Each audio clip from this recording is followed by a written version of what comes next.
નમસ્કાર બાળકો. Topic number 8.1 એનો પ્રશ્ન છે, આવર્ત કોષ્ટકમાં ડી વિભાગના તત્વોનું સ્થાન જણાવો. આપણે પ્રસ્તાવના લેક્ચરમાં ભણી ગયા છીએ એટલે ફટાફટ કહી દઉં. ડી વિભાગ એ આવર્ત કોષ્ટકના મધ્યમાં છે. સમૂહ પૂછે તો 3 થી 12 છે અને આવર્ત પૂછે તો 4 થી 7 છે. બરાબર. તે એસ અને પી વિભાગની વચ્ચે આવે. એસ અને પી વિભાગની વચ્ચે આવે છે. આથી તેને સંક્રાંતિ નામ આપવામાં આવ્યું છે. આગળ આપણે ચર્ચા થઈ ગઈ છે. બરાબર. વળી આ પરમાણુઓના ઇલેક્ટ્રોન ક્યાં ભરાય? તો ડી વિભાગના તત્વોના ઇલેક્ટ્રોન એ ઉપાંતિમ મતલબ શું કે તમારો NS ઇલેક્ટ્રોન હોય, NS કક્ષક હોય તો એની આગળની ઉપાંતિમ, એટલે ધારો કે આ 5s હોય તો અહીંયા 4d એમ એ રીતે, એટલે N-1d ઉપાંતિમ. આની વાત છે ઉપાંતિમ. ઓકે. માં ઇલેક્ટ્રોન ભરાય છે. ઉપાંતિમ એટલે જે અંતિમ છે એની આગળની, તેમાં ઇલેક્ટ્રોન ભરાય છે. ટોટલ શ્રેણીઓ કેટલી? તો આગળ ચર્ચા થઈ ગઈ. 4 શ્રેણી છે, 3D, 4D, 5D અને 6D. 4 શ્રેણીઓ છે. ઓકે. તો આ પોઈન્ટ તમારો 8.1 પૂરો. ટોપિક નંબર 8.2 ડી વિભાગના તત્વોની ઇલેક્ટ્રોન રચનાની વાત કરો. તો ડી વિભાગના તત્વોની સામાન્ય ઇલેક્ટ્રોન રચના MCQ માટે N-1D 1 થી 10 અને NS 1 અથવા 2. હવે આમાં 1 અથવા 2 કેમ એની પણ ચર્ચા કરીશું. તો ખાલી તમે યાદ રાખો કે અહીંયા જો તમે 4s લેશો તો આ 3D આવશે, આ 5s લેશો તો આ 4D આવશે, આ 6s લેશો તો આ 5D આવશે અને આ 7s લેશો તો આ 6D આવશે. ઓકે. આ સામાન્ય ઇલેક્ટ્રોન રચના થઈ. હવે એક બહુ સરસ પ્રશ્ન ચલાવું છું, જોજો. પ્રશ્ન નંબર 3 આજના લેક્ચરનો મોસ્ટ આઈએમપી પ્રશ્ન કે ડી વિભાગના તત્વોની ઇલેક્ટ્રોન રચનામાં સામાન્ય રીતે ક્યાંક ક્યાંક અપવાદ લાગુ પડે છે. અપવાદ એટલે આઉફબાઉ, પાઉલી અને હુન્ડના નિયમોને સાઈડમાં મૂકીને પોતાની ઇલેક્ટ્રોન રચના ધારણ કરે છે. તો આનું કારણ શું અને એના ઉદાહરણ શું? તો એક સામાન્ય 2 ઉદાહરણ આપણે જાણીએ છીએ, એની જ હું ચર્ચા કરું કે ભાઈ ક્રોમિયમનો નંબર 24 છે. ઓકે. તો એની ઇલેક્ટ્રોન રચના થવી જોઈએ આર્ગોન કમ્પ્લીટ 4s2 3d4 થવી જોઈએ. પરંતુ આવું ન થતાં અહીંયાથી એક ઇલેક્ટ્રોન આમાં આવી જાય છે, એટલે અહીંયા થઈ જાય છે આર્ગોન કમ્પ્લીટ 4s1 3d5 થાય છે. થવી જોઈએ આ અને થાય છે આ. આવું કેમ એની ચર્ચા આપણે કરીએ છીએ. આવી જ તમે અન્ય એક ઉદાહરણમાં તમે કોપર લઈ શકો. તો આર્ગોન કમ્પ્લીટ 29 નંબર છે તો આ 18 ને 2 20, 20 ને 9 29 થવી જોઈએ. પરંતુ થાય છે શું? તો અહીંયાથી એક ઇલેક્ટ્રોન કૂદકો મારીને 3D માં પહોંચી જાય છે, એટલે અહીંયા 3d10 થાય છે. આવું કેમ? તો એના કારણની હું ચર્ચા કરું. એના મુખ્યત્વે 2 કારણ છે. એક કે અહીં જે NS ઇલેક્ટ્રોન છે, NS એટલે આપણા ઉદાહરણોની અંદર 4s, અને N-1D કક્ષકો છે, કક્ષક અથવા ઉર્જા સ્તર, વચ્ચે ઉર્જા તફાવત આપણે 11મા ધોરણમાં ભણ્યા હતા, N+L. ઓકે. ઉર્જા તફાવત ખૂબ ઓછો હોય છે. આથી ઉર્જા તફાવત ઓછો હોય ને એટલે આનો ઇલેક્ટ્રોન આમાં સરળતાથી જઈ શકે, કારણ કે ઉર્જામાં બહુ મોટો ફરક પડવાનો નથી. આથી જો તમને D0, D5 સંપૂર્ણ ખાલી અર્ધ ભરાયેલી કે D10 જેવી સ્થાયી ઇલેક્ટ્રોન રચના પ્રાપ્ત થતી હોય, શબ્દો સમજો, સ્થાયી ઇલેક્ટ્રોન રચના પ્રાપ્ત થવાની શક્યતા હોય ત્યાં આવા અપવાદ રૂપ ઇલેક્ટ્રોન રચનાઓ જોવા મળે છે. બરાબર. એનું કારણ તમે આ રીતે લખી શકો કે અહીં 3D અને 4s વચ્ચે ઇલેક્ટ્રોન સરળતાથી સંક્રમિત થઈ શકે છે, તેમની ઉર્જા વચ્ચે તફાવત ઓછો છે. બરાબર. એ જ રીતે કોપરના કિસ્સામાં અહીંયા 3D9 અને 4s2માં પણ ઓછો હોવાથી સરળતાથી તે આ રીતે પોતાના ઇલેક્ટ્રોનને ટ્રાન્સફર કરી શકે છે. એટલે ડી વિભાગમાં આવા અપવાદો હોઈ શકે છે, કારણ કે તેમની નજીકની બે ઉર્જા સ્તરો વચ્ચે ઉર્જા તફાવત ઓછો હોય છે. આથી સ્થાયિત્વ પ્રાપ્ત થતું હોય, અને ખાસ વાક્ય હું બોલું છું, સ્થાયિત્વ પ્રાપ્ત થતું હોય તો અને તો જ આ ઇલેક્ટ્રોન અહીંયા ટ્રાન્સફર થાય.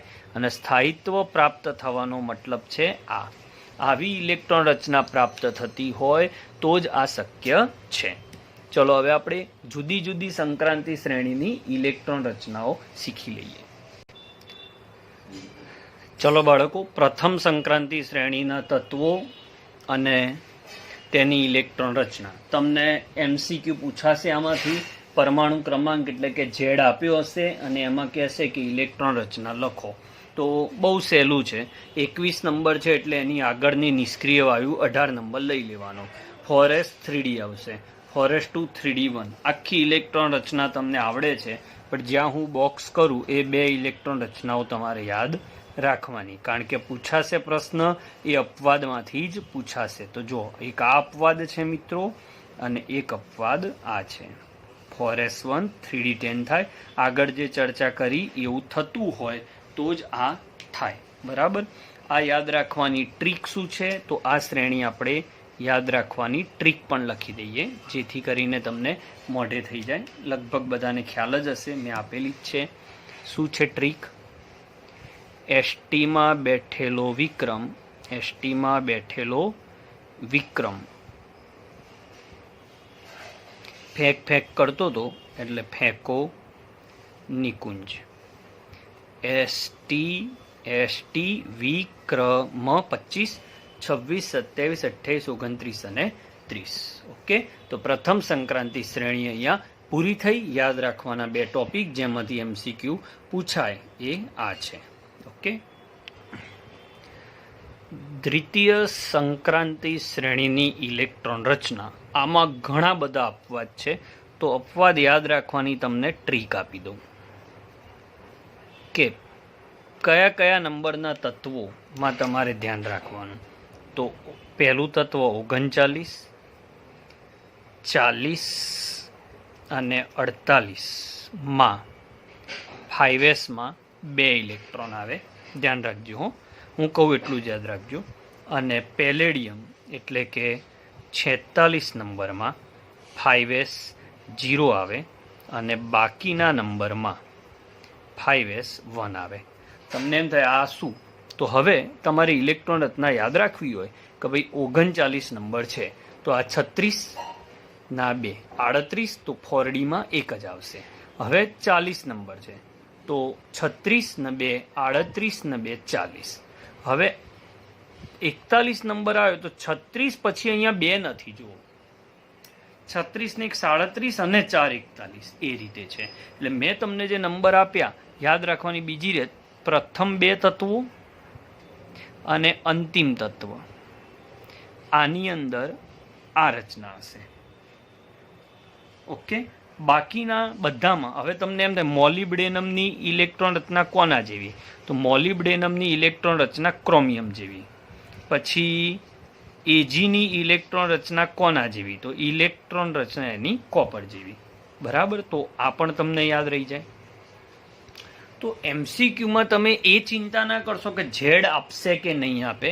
તમારે ઝેડ આપશે જ, પણ આ નંબર યાદ રાખવાના કે 39, 40 અને 48માં 5s2 છે, 46માં 5s0 છે. બરાબર, એટલે હું જેટલા ટીક કરું એને તમે, આમ તો અપવાદ ના કહેવાય, પણ એને યાદ રાખવા માટે હું એને રેડ પેનથી આ રીતે કરી દઉં છું. એક આ બે યાદ રાખીશું. અહીંયા બધાએ પોતાના નિયમો ફેંકી દીધા છે, અને આ બે યાદ રાખીશું.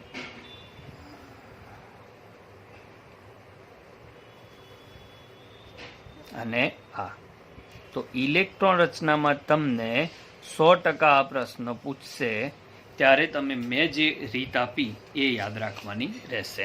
હવે આ તત્વોને ક્રમ વાઇઝ યાદ રાખવા માટેની શું ટ્રીક છે? બરાબર, એટલે ક્રમ યાદ રહી જાય, ખબર પડી જ જાય કે 39 થી 48 નંબરનો કોઈ પણ એમસીક્યુ આવે તો તમારે આખું આ ક્રમ લખી દેવાનો, એટલે તમને આખું આવડી જ જશે. તો ટ્રીક છે યુ જરા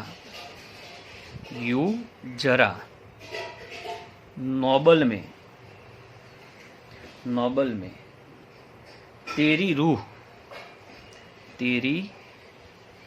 रूह पाक है. यू એટલે યટ્રિયમ, જરા ઝિર્કોનિયમ, એનબી નાયોબિયમ, નોબેલિયમ નહીં નાયોબિયમ, में मोलिब्डेनम, यू जरा नोबल में ते टेलुरियम, री रुथरफोर्डियम, रूह रहोडियम, पाक है पैलेडियम, AgCu है खाली एमने वाप्यू छे. यूं जरा नोबल में तेरी रूह पाक है. पाक है मतलब के साफ है, उर्दू भाषानो शब्द है. तो हवे आपणे जोईए संक्रांति श्रेणी नंबर 3. चलो तृतीय संक्रांति श्रेणी नी बात करिए. तो तृतीय संक्रांति श्रेणी ला एटले के लेंथेनम थी चालू करी HG सुधी. तो याद राखो मोमेंट में पहलो पॉइंट के अहींया जे LA छे एना पछी सीधू HF आई जाय छे, एटले 57 થી 58 થી 71 आ श्रेणी में लेवाना नहीं, कारण के आंतर संक्रांति श्रेणी में जशे. એટલે 57 પછી અહીંયા સીધો 72 આવશે. बराबर, आ पॉइंट तमारे याद राखवानो छे. हवे आमा अपवाद कया छे तो हूँ अपवादने टीक करी दऊं. आमा एक बात के कॉपरनी नीचे Ag छे ने क्रोमियमनी नीचे Ag ने Ag नी नीचे W टंगस्टन छे, छतां टंगस्टन में 5D5 करवा नहीं. थवुं जोईए पण अपवाद छे, थतुं नथी. ओके, अने बीजा बे अपवाद तमारे याद राखवाना छे. आ बाकी बधा जेम चाले छे एम आववा देवाना. ओके, तो आ श्रेणी थोड़ी सहेली छे. प्लेटिनम अने AU. तो AU नी इलेक्ट्रॉन रचना कॉपर जेवी थाय छे. बराबर, अने प्लेटिनम अपवाद छे. प्लेटिनम नी अंदर 6s1 थाय छे. ओके, W में 5D5 करवा नहीं, 5D5 थवुं जोईए आम तो अहींयाथी एक इलेक्ट्रॉन, पण एमां ए थतुं नथी. हवे आने याद राखवा माटेनी ट्रीक शुं? तो पहलू ज LA એટલે ला हफ्ता मागवा આવ્યો છે, એટલે ला हफ्ता वर ओई OE શું આવશે અહીંયા OE. પછી પ્લેટિનમ પર પરનો કોઈ મતલબ નથી. સોનું એટલે AU, મરે એટલે મર્ક્યુરી. લા હફ્તા વર જોડે હપ્તા માગવાયા છે. લા હપ્તા શેના હપ્તા માગવાયા છે? આ જે સોનું મરે પ્લેટિનમ પર, એટલે આ પ્લેટિનમ સોનું નામની છોકરી લાવી છે એટલે સોનું આ પ્લેટિનમ લેવા માટે મરી જતી હતી, એટલે એના વરે એને હપ્તે હપ્તે આ પ્લેટિનમ અપાયું. એટલે હવે હપ્તા માગવાવાળા આવ્યા, એટલે લા હપ્તા વર, કોનો વર?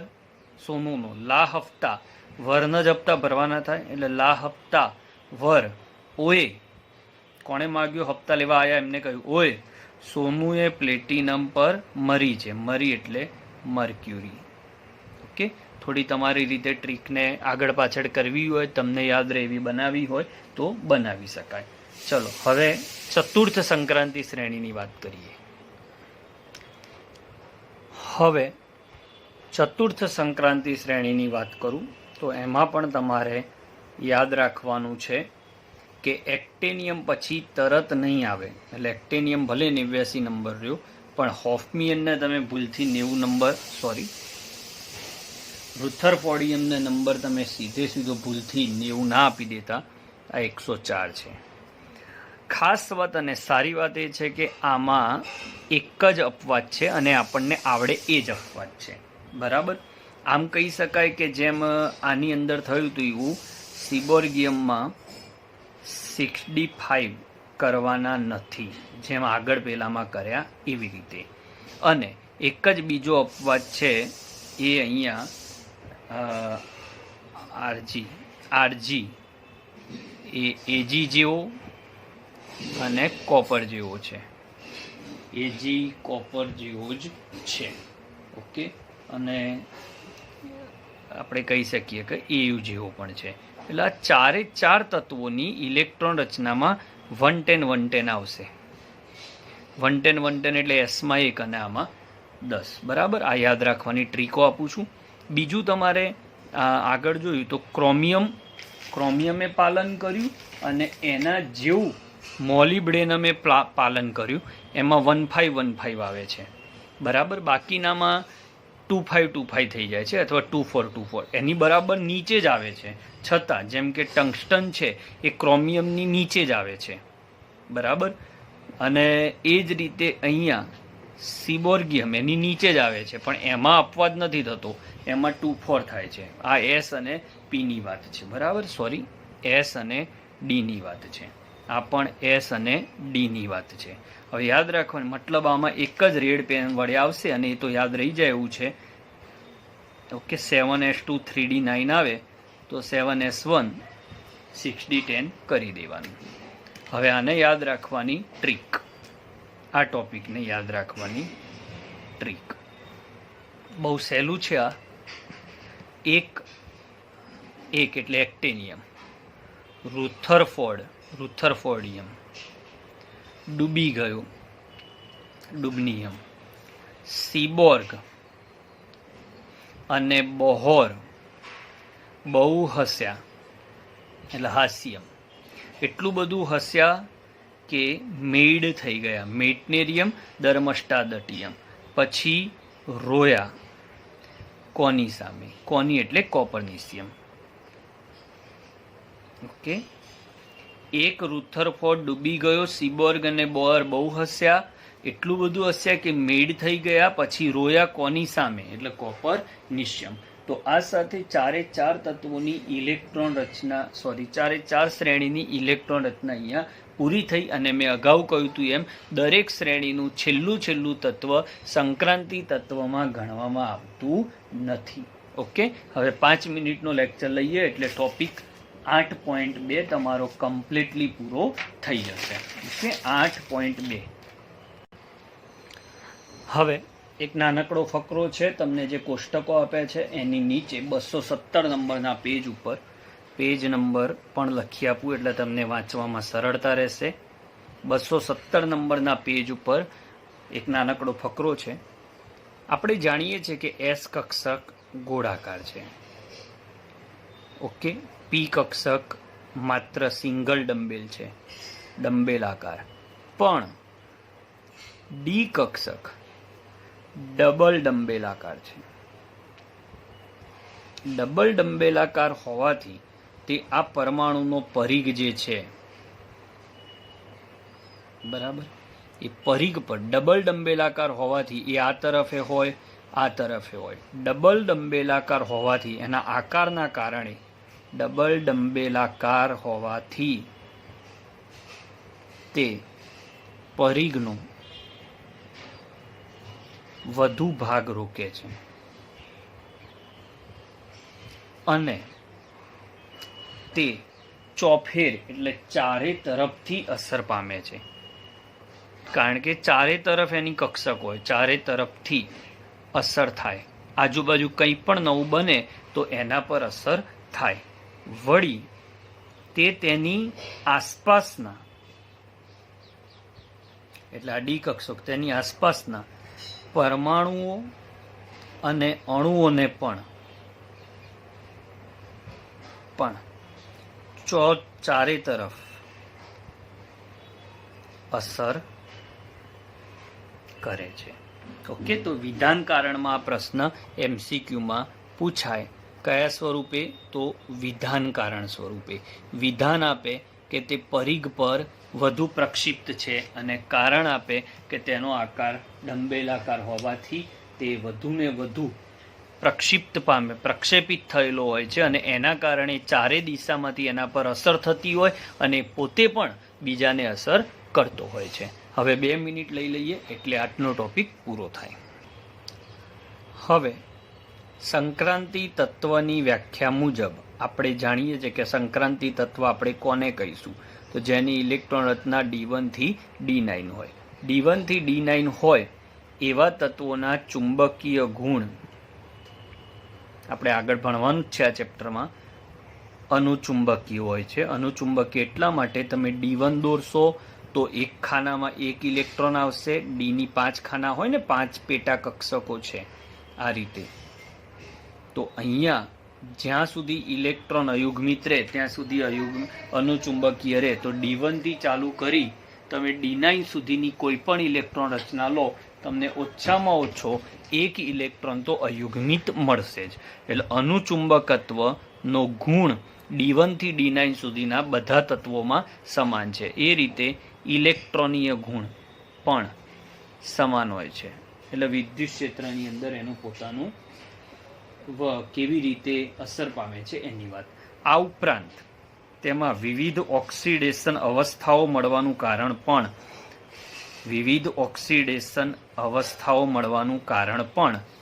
આ જ અપૂર્ણ કક્ષકો છે. તમે Fe વાત કરો તો Fe2+ હોય, Fe3+ પણ હોય. મેંગેનીઝ હોય તો એ Mn2+ પણ હોય, Mn4+ પણ હોય, Mn+7 પણ હોય. પણ તમે સોડિયમની વાત કરો તો Na+ જ હોય. તો વિવિધ ઓક્સિડેશન અવસ્થાઓ ધરાવી શકે છે. એની પાછળ પણ તેની અપૂર્ણ ભરાયેલી ડી કક્ષકો જ છે. એ ઉપરાંત આની અંદર અયુગ્મિત ઇલેક્ટ્રોન હોવાના કારણે તેમાં સંક્રાંતિ થાય છે. નીચી ઉર્જા સ્તરમાંથી ઊંચી ઉર્જા ધરાવતી ડી કક્ષકોમાં જાય છે. આથી તે રંગીન હોય છે, રંગીન દ્રાવણ બનાવે છે. તો રંગીન દ્રાવણ બનવાનું કારણ પણ તેમાં રહેલી અપૂર્ણ ડી કક્ષકો છે. એ ઉપરાંત તેમાં ઉદ્દીપકીય ગુણ પણ હોય છે. તો આ બધા જ ગુણ આપણે આ પ્રકરણમાં આગળ ભણવાના છે. ઓકે, એટલે ખાસ વાત આની અંદર એ છે. પછીના જે ફકરામાં જે બધું લખ્યું છે તમારે તૈયાર કરવાની જરૂર નથી, કારણ કે એમાં શબ્દો લખ્યા છે સમક્ષિતિજ. સમક્ષિતિજ એટલે આવર્ત, અને સમૂહમાં પણ ક્યાંક સામ્યતા જોવા મળે છે. બરાબર. ખાસ કરીને 3D કક્ષકમાં આનું વધારે ધ્યાન રાખવામાં આવે છે. હું ખાલી લખી દઉં કે આવર્ત અને સમૂહમાં લગભગ 3D કક્ષકની વાત છે, 3D શ્રેણીની, લગભગ સમાન ગુણધર્મો હોય છે. આ ઉપર લખ્યા એ બધા. તો આ સાથે તમારો ટોપિક નંબર 8.2 અહીંયા પૂરો થાય છે.